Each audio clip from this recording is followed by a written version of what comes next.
Since the start of this crisis, there have been mixed messages from the government about travel restrictions in and out of the UK. 2 weeks ago, with reports passengers would be quarantined, here was the Foreign Secretary. The advice that we got, and I checked it with the scientist, the chief medical officer, at the outset when we took our social distancing measures, is it wouldn't make any difference from a public health point of view. But today, new reports confirmed by the aviation industry that from the 1st of June, anyone arriving into the UK will have to self-isolate for 14 days. So what's changed and why? The Transport Secretary today suggested the science now backs plans to quarantine new arrivals. We now have the capacity, as we just discussed, in testing as well. It clearly then makes sense to look at what happens at the borders. I can't confirm is the answer. We'll have to wait for the Prime Minister tomorrow night then, but it does mean that the capacity to do those things exists, but also that the science would back it as well. Since the pandemic took hold, while the UK only issued travel advice, more than 140 countries across the world imposed travel restrictions. Italy and Greece forcing arrivals to self-isolate for 14 days. Spain and France went further, allowing entry only to its citizens and long-term residents. A former director of the WHO says we are finally falling into line with other countries as the government struggles to keep down new infections and deaths.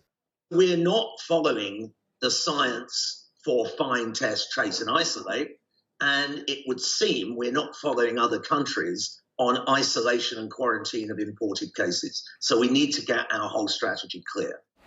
Even if the government's strategy is now perhaps becoming clearer, what will this mean for the great British summer getaway?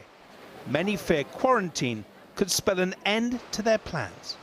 I was seeing plenty of signs that countries were getting ready to restart their tourism industries on which they so critically depend, particularly places such as Greece and Portugal. But that is all now going to be called off. And as the airlines wonder if they've got any future whatsoever, you can almost hear the cheers from Paris, from Frankfurt, from Dubai, with the airports and the airlines there thinking, crikey, the British government has decided completely to scupper its airlines. Passenger numbers have already declined by 98% since the start of the crisis, and this will see even fewer flights in the skies. Airlines have already made tens of thousands of people redundant.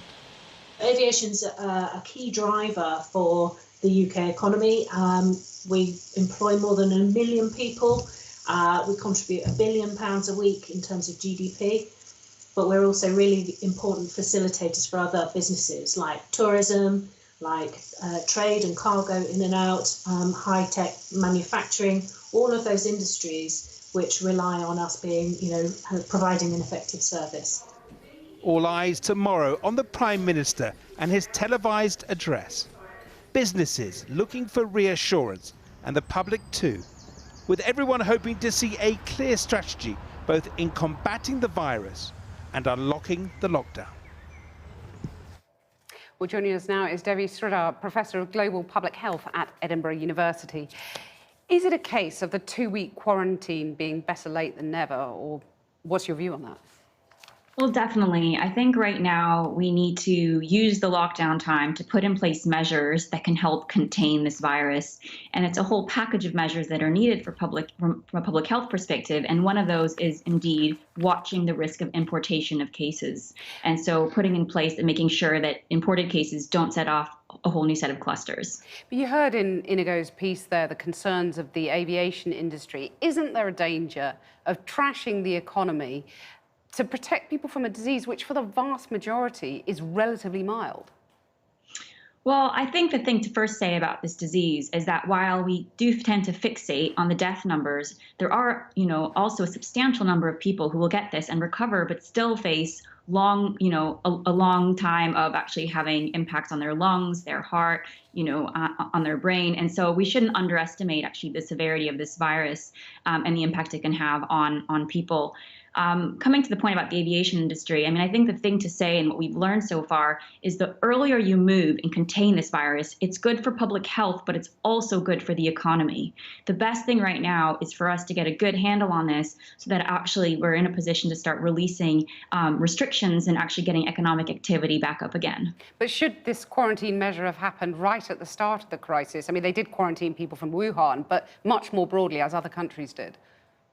Yeah, I mean, definitely. I think, the two lessons that we've learned so far is first that actually travel bans to specific countries aren't that effective. So if you're just trying to quarantine from China or Italy, you're actually going to miss a substantial number of people. So either you have to make a decision that everybody's quarantined or nobody's quarantined, especially as the outbreak progressed and we saw it emerging in so many different countries. But yes, I mean, it's clear that definitely, at least in March, if we look at actually the UK is now one of the few countries that has actually no restrictions in place. Most countries have moved in that direction. We're going to see the shape of the easing of lockdown tomorrow from the Prime Minister. But in your view, would you advise, for example, schools to be kept closed throughout the summer? Is there going to be some sort of social distancing, some sort of lockdown right into the autumn? What's your view? Well, I think what we're going to see is phased reopening, and early findings seem to show that this virus transmits less well outdoors. And so actually, when you're looking at where you can release restrictions, things that happen outdoors seem easier to release and hopefully more safely, and we have to monitor them. With kids, I think we're missing two important pieces of information. One is actually what is happening with this small number of children who seem to be developing a severe immune reaction to the coronavirus several weeks after exposure. So we really need to get clarity on that. We're seeing that in the UK, but also now emerging cases in New York. And the second thing is actually what is the degree to which children transmit to adults? We know in general children have very mild symptoms on the whole, but actually, how can they actually transmit to adults? To what degree? How safe are teachers and parents going to be if children are circulating again? I think if we get answers to these questions, then we can open schools even sooner than the fall. But just briefly, if we don't get answers to those questions, the schools should stay closed for the foreseeable future, even primary schools. Well, I think until we get actually a test, trace, isolate strategy in place and surveillance to know who actually has the virus, we need to keep schools closed for the immediate future. Debbie Sridhar, thank you very much for joining us. Well, with just 24 hours until the Prime Minister sets out his revised lockdown strategy, sun worshippers in the capital have seemingly been struggling to stick to the current rules. Hackney police said in a tweet they were fighting a losing battle in the parks today. So what would the public across the country like to hear from the Prime Minister tomorrow, and how are businesses coping while the lockdown restrictions remain in place? Our Home Affairs correspondent Andy Davies has spent the day in Weston-super-Mare on the Somerset coast. Andy. Kathy, early on in this lockdown, the tourist board here changed its name from Visit Weston to Don't Visit Weston, trying to reinforce that stay-at-home message. I think it's fair to say that here, as in other parts of the UK, it feels like there are more people out and about. Many we spoke to content to keep the core elements of the lockdown in place, but others, particularly those reliant on tourism, increasingly concerned about what the future holds for their businesses. From this angle, Weston-super-Mare's promenade looked busy enough this morning. All those we spoke to were residents taking their daily exercise. But with the pier closed, donkey rides absent, and beach largely empty on such an inviting day, is the hit on the local economy here changing attitudes to the lockdown? What we asked, did they hope to hear when Boris Johnson tomorrow outlines what next for restrictions in England? Keep social distancing, but we would like to go a little bit farther away, Further afield, yeah. Farther afield, We would then, when we get to the destination, we would still social distance, but we feel a little bit trapped in Weston at the moment, I don't know. I suppose a bit of clarity as to when all this is going to end. That would be good. What do you want to hear from the Prime Minister tomorrow for England? That it keeps going, that it stays as it is. No change. Guidance from scientists. That's all I want. I want him to follow what they're suggesting. I'd like to stop the social distancing. It's really driving me mad, really.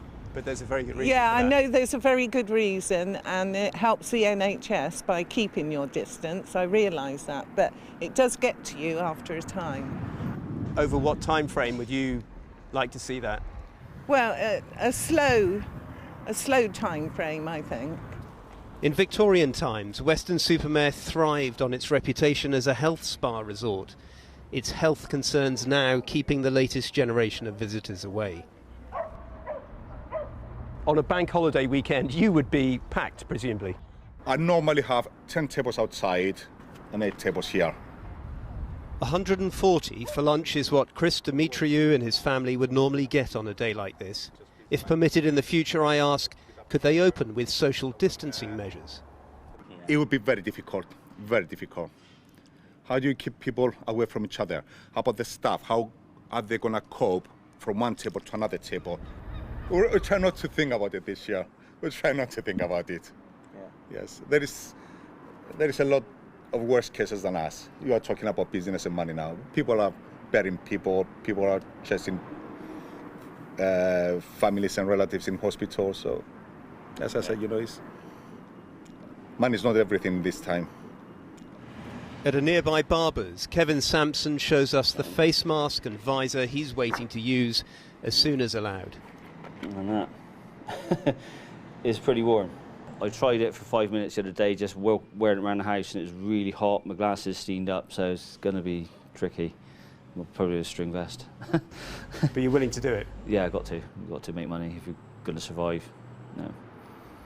But few expect businesses like his to reopen imminently, nor hotels like Nikki Slade's. It's 55 rooms heavily reliant on fully booked coach tours. What would you like to hear from the Prime Minister tomorrow?